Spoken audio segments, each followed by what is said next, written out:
Assalamualaikum warahmatullahi wabarakatuh. Kali ini kita belajar soal lanjutan SKB tes bidang kesehatan dan farmasi.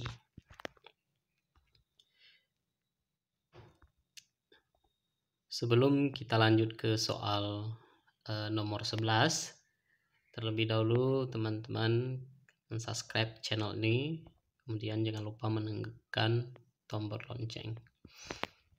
Baik, kita lanjut ke soal 11. Seorang remaja perempuan berumur 15 tahun diantar ibunya datang ke bidan praktik mandiri. Ibu mengatakan bahwa anaknya di rumah mudah menangis, sering merasa cemas, dan mudah frustasi serta bersikap lebih agresif. Perubahan yang terjadi pada kasus tersebut adalah jawabannya E. Izowa. Kasus yang dialami oleh remaja tersebut dilihat dari tanda-tanda perubahan berupa mudah menangis, sering merasa cemas, mudah frustasi, serta bersikap lebih agresif merupakan tanda-tanda dari perubahan emosi yang disebut Izowa. Kita lanjut ke soal nomor 12. Seorang remaja perempuan berusia 16 tahun datang dengan keluarganya ke puskesmas. Keluarga mengatakan bahwa remaja tersebut menjadi korban pemerkosaan. Remaja tersebut sedih karena takut hamil, ingin menyendiri, dan khawatir dengan masa depannya. Apakah yang harus dilakukan bidan puskesmas untuk mengatasi masalah tersebut? A. Memberikan kontrasepsi darurat. B. Segera melakukan pencucian vagina. C. Segera dikonsulkan ke bagian urologi. D. Segera laporkan ke pihak yang berwenang. E. Segera mencari pria pemerkosa untuk dinikahkan. Jawabannya adalah A. Memberikan kontrasepsi darurat. Berdasarkan kasus yang terjadi, remaja tersebut merupakan korban pemerkosaan. Hal ini ditujukan dari sikap remaja tersebut menjadi sedih karena takut hamil dan ingin menyendiri serta khawatir dengan masa depannya. Ditinjau dari kasus tersebut, tindakan yang bisa bidan lakukan adalah memberikan kontrasepsi darurat atau kontrasepsi post-coital untuk mencegah terjadinya kehamilan yang tidak diinginkan oleh remaja yang menjadi korban pemerkosaan tersebut. Kita lanjut ke soal nomor 13.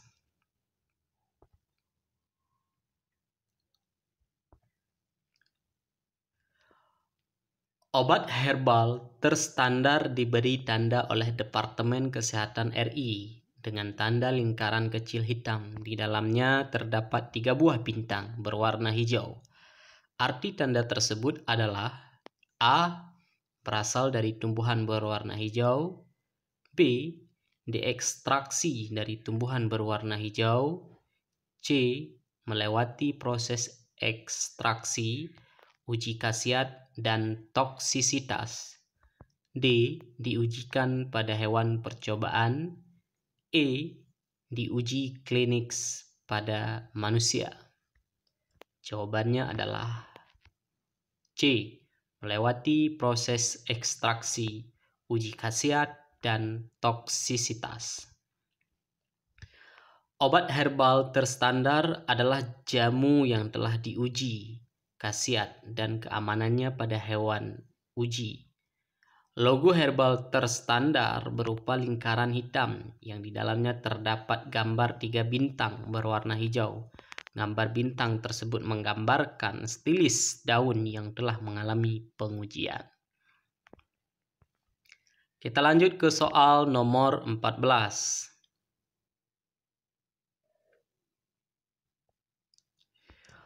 Rokok merupakan suatu produk yang sangat berbahaya, apalagi jika dikonsumsi oleh seseorang di bawah umur.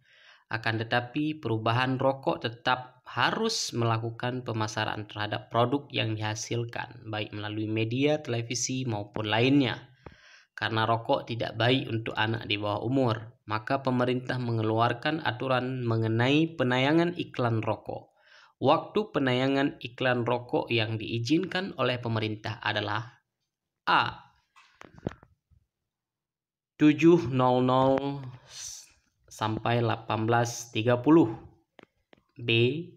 pukul 15.00 sampai 24.00, C. 18.30 sampai 2.00, D. 20.00 sampai dengan 4.00, E. 21.30 sampai dengan 5.00. Jawabannya adalah E. pukul 21.00 sampai dengan 5.00.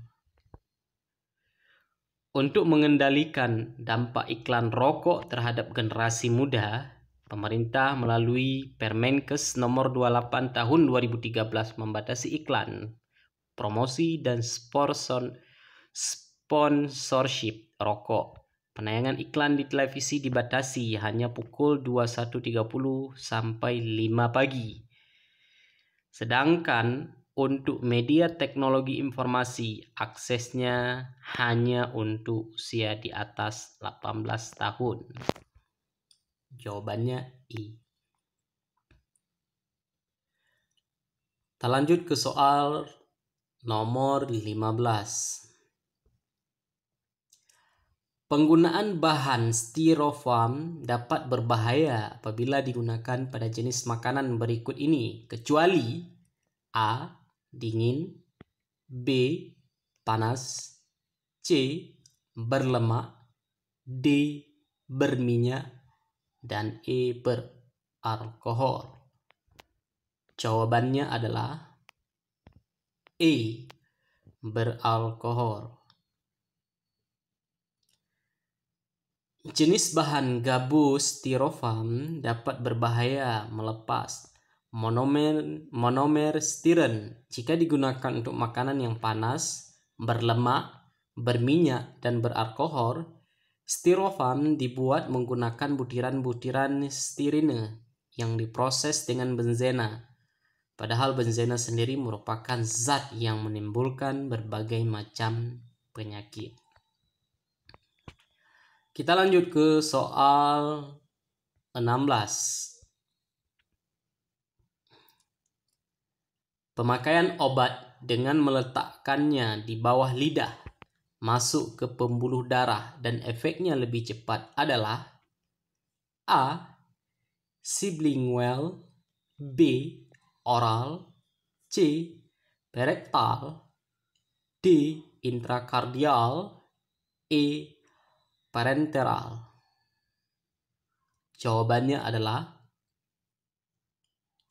A. sublingual.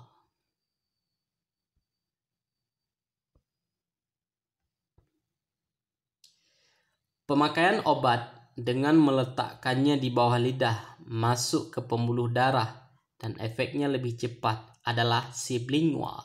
Contohnya obat jantung seperti nitroglycerin dan verapamil, obat golongan steroid tertentu, dan obat golongan opiat tertentu.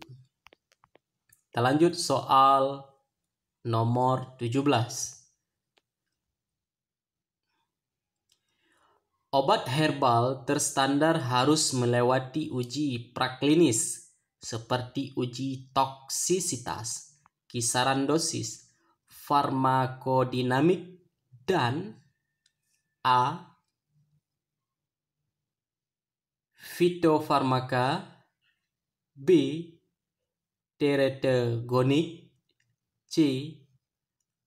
parenteral, D. empiris, E. farmakonomi, F. efikasi. Jawabannya adalah B. teratogenik.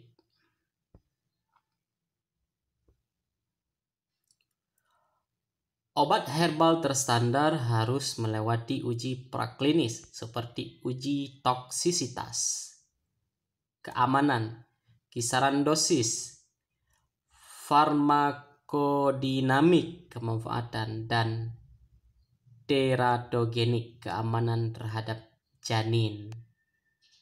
Jadi jawabannya di sini adalah B. Kita lanjut ke soal nomor 18.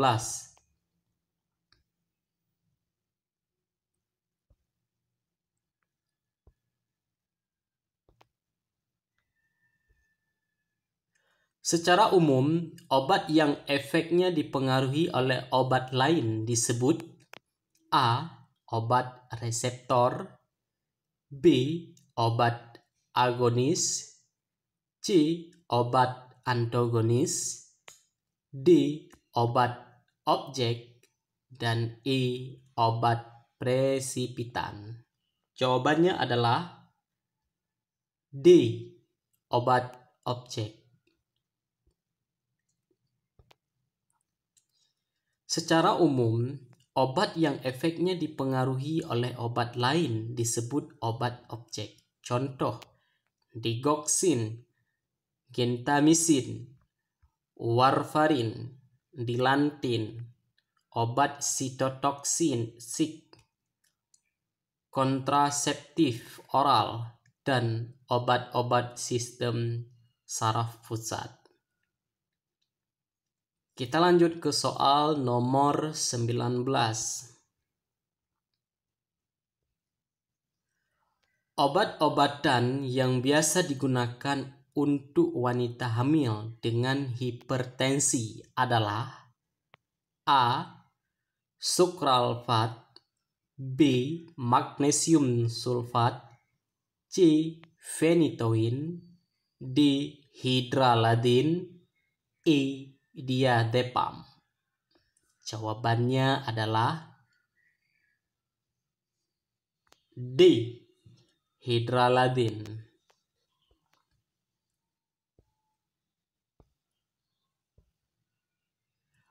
Obat-obatan yang biasa digunakan untuk wanita hamil dengan hipertensi adalah hydralazine. Hydralazine merupakan vasodilator arteriolar langsung yang menyebabkan takikardi dan peningkatan kardiak output.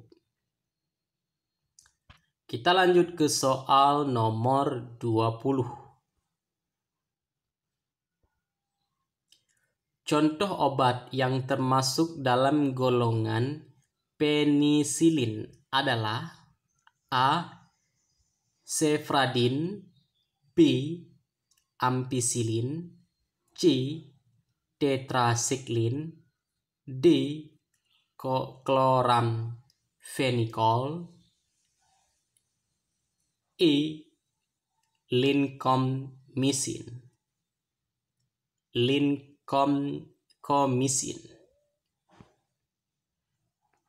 Jawabannya adalah B. Ampicillin.